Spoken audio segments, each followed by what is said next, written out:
Great to have you with us on the Ed Show tonight. This chart right here, I showed it to you last night. We'll start it out again tonight.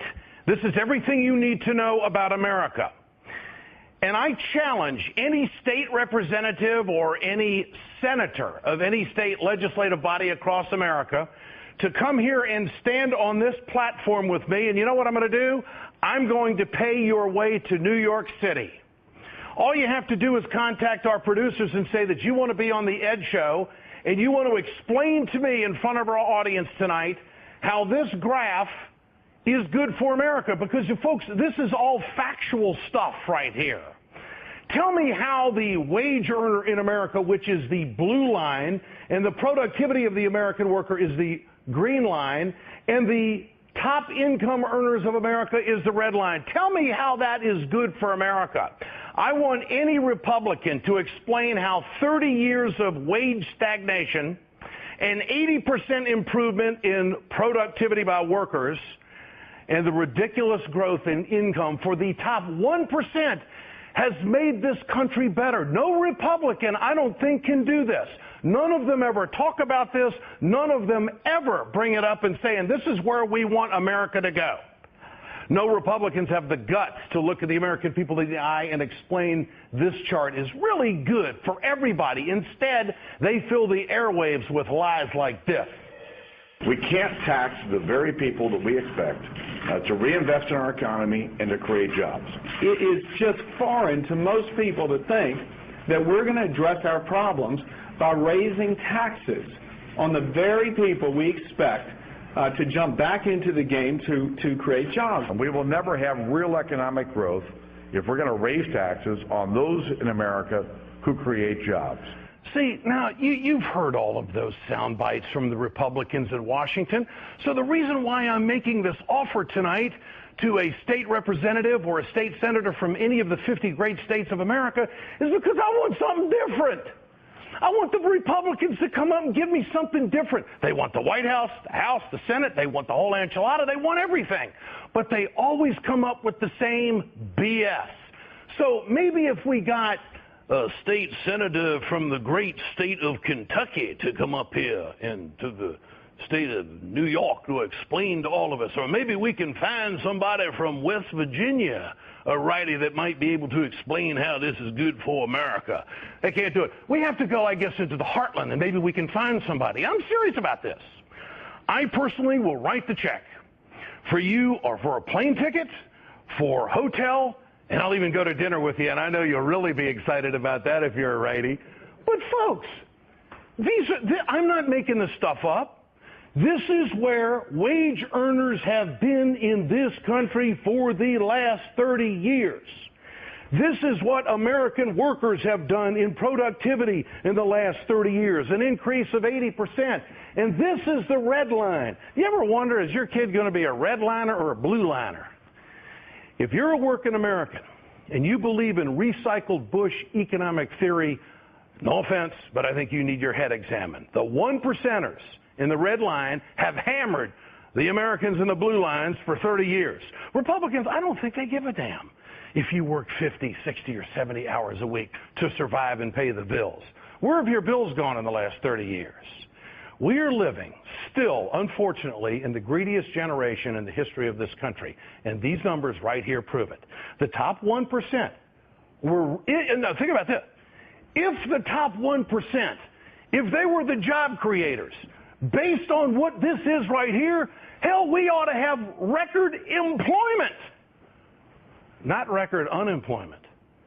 You see, they've been lying to us for years about how the job creators are going to reinvest their tax dollars back into the economy.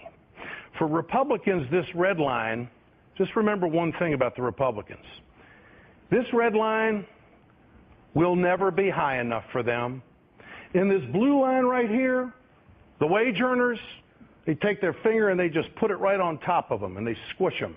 And that line right there, that'll never be low enough. That's their whole philosophy. All the money goes to the top, break up the unions, crap on the working folk of America, go after firefighters, go after teachers, go after nurses, go after your right to collectively bargain in the workplace, just butcher the entire economy, because as long as they've got this red line, as long as that baby's going this way, they can have all the political influence in the world. That's what's wrong with this country, and that's why Washington is broken, because they cannot reverse this. At the same time, Democrats, I think, need to wake up and remember just who they're fighting for. There should be no negotiation with conservatives. This is undoubtedly an ideological war. What do you believe in? What do you believe in? Do you want to turn to your son and daughter as they go off to college someday and say, hey, look what you have to look forward to. You're a blue liner, and this is what you have to look forward to if you end up in the top 1%. This is where America is. This is income stagnation right here. And the tax policies we have in this country have led us this way for years. But you know what? They want more out of the workers. We have the most educated, trained force in America, don't we? And so we want to keep them down. Now, how do we fight? I love this piece of tape. I can't get enough of this guy. It's unfortunate that he left us way too early, because I think he would fight like this. What is the price? We ask the other side. What is the price that you want from these working men and women? What cost? How much more do we have to give to the private sector and the business? How many $billion more are you asking? Are you requiring? When does the greed stop? Ted Kennedy, 2007 on the Senate floor. Does it play tonight? Does it play in 2011? Does it play in 2012 and 13 and 14? You better believe it does, because he had a philosophy, and the Democrats used to have a philosophy that a rising tide lifts all boats. But now we're playing with all these graphs and all these lines, and if the charts don't go this way for the redliners, we're not a very good country anymore. And the Republicans aren't doing anything to turn the job market around. They are obstinate, they are obstructionists, and all they care about is defeating President Obama. When is the worm going to turn for the Democrats? President Obama and the Democrats need to show that kind of fire that you just saw from the 2007 tape of Senator Ted Kennedy. They need to call Republicans out daily on their greed. Because you know what? That graph isn't going to change. Those are facts. That's not theory. Those are numbers. If you were in business and your bean counter came into the office and said, boss, take a look at this. Look where we're going. Would you say, oh, you're making that up? No, that's real stuff. The American worker can't survive another 30 years or even another 30 seconds of Republican economic policy. Paul Ryan, you're the guru now. Why don't you come to New York and go face-to-face with me on this issue and give the blue liners an idea of what voucher care is going to be instead of Medicare. Chris Christie, here's another cultural Republican, taking a chopper ride. Can you fly that sucker across the Hudson River and come on in here to the studio and talk to me? Because nobody else will ask you about this graph. Taking $5 grand out of the pockets of every employee and lining the pockets of the redliners in your state. You're right in lockstep with what the boys want you to do in Washington. And any one of the Republican 2012 candidates has an open invitation to stand here and talk about shared sacrifice and what it really means. None of them can do it. And we as liberals and we as independent voters, if you're in that arena, you have to realize that this is who they are. They're never going to change. Republicans are trying to scare us right now about the debt ceiling and unfunded mandates. And they basically are banking on the fact that you're stupid and not paying attention to what the hell's going on. Americans do care about having a job, filling their tank up, and giving their kids a better life than they had. If these lines keep heading in this direction, how in the world is the American dream going to be revitalized? We have in this country right now income disparity that we have never seen before, and that graph is all about income disparity. And I need one of these Republicans from any of the 50 states. If you're a state legislator, just contact our producers here at NBC for the Ed Show. We'll bring you in here. I need you to explain this graph to me. I'm selfish. I want to know. I'm sure the audience wants to know too, but I want to know. Because, you see, that graph has done nothing when it comes to disposable income. Nowhere on that blue line down at the bottom does it say that there's been an increase in disposable income for American families, and that's why our economy is thriving. No, it's not thriving. It's a little bit better than it was before President Obama took over. No question about that. We're headed in the right direction.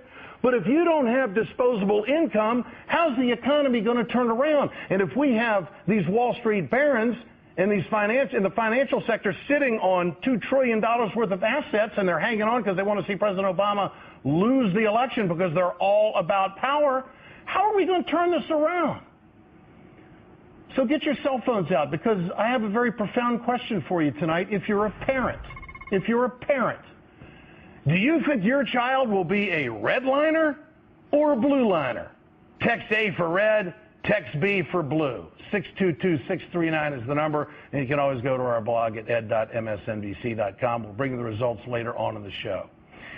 Joining me now is Independent Senator from Vermont, Bernie Sanders. Senator, great to have you with us tonight. Why aren't Democrats screaming about the income disparity? And here we are, hung up in hedgerow country, talking about a debt ceiling that doesn't mean a damn thing when it comes to jobs. Your thoughts, Senator? Well, you're right. Some of us are screaming, and some of us have made the point that the United States now, Ed, has the most unequal distribution of wealth and income of any major country on earth. We're looking at the top 1% earning 22% of all income in America, more than the bottom 50%. And here's another fact, Ed, that you should put up there on your charts. And that is the top 400 wealthiest people in this country, own more wealth than the bottom half of America, about 150 million people. During a recent 25-year period, 80% of all income made in this country went to the top 1%. Have the Republicans done anything to turn this around, in your opinion? Oh, quite the contrary. What they have done is fought for huge tax breaks for the very wealthiest people in this country. What they have fought for, along, I have to say, with some Democrats, is a trade policy which allows large corporations to throw American workers out on the street, move to China, bring your products back into this country, which results in the decimation of our manufacturing sector. What the Republicans very clearly are doing is representing the very wealthiest people in this country, and they could care less about anybody else. Unfortunately, because of the nature of our campaign finance system, there are too many Democrats also hooked up to big money and are not standing up for working families or the middle class. Now, when you look at the debt ceiling conversation that's going on, they want more cuts if they're going to agree to anything. And the cuts that they are attacking right now are on the blue liners. I mean, all of these wage earners in America who are being asked to do more by these Republican governors and give up more, they're all blue liners. Yet all the breaks are still going to the red liners. The problem we have is the Republican proposal is so outrageous that literally people don't believe you when you tell them. They don't believe you when you tell them that the Republicans want to end Medicare as we now know it, shift the cost back onto senior citizens, give them an $8,000 check and say, go get a private insurance company to take care of your needs. Good idea. You may be lucky to stay in the hospital for 2 or 3 days.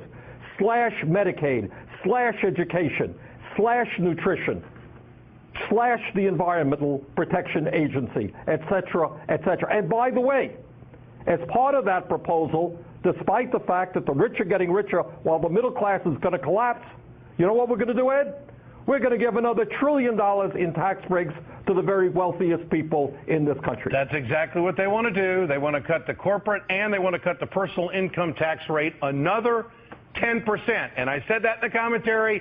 The red line, it ain't high enough, and the blue line can never be low enough.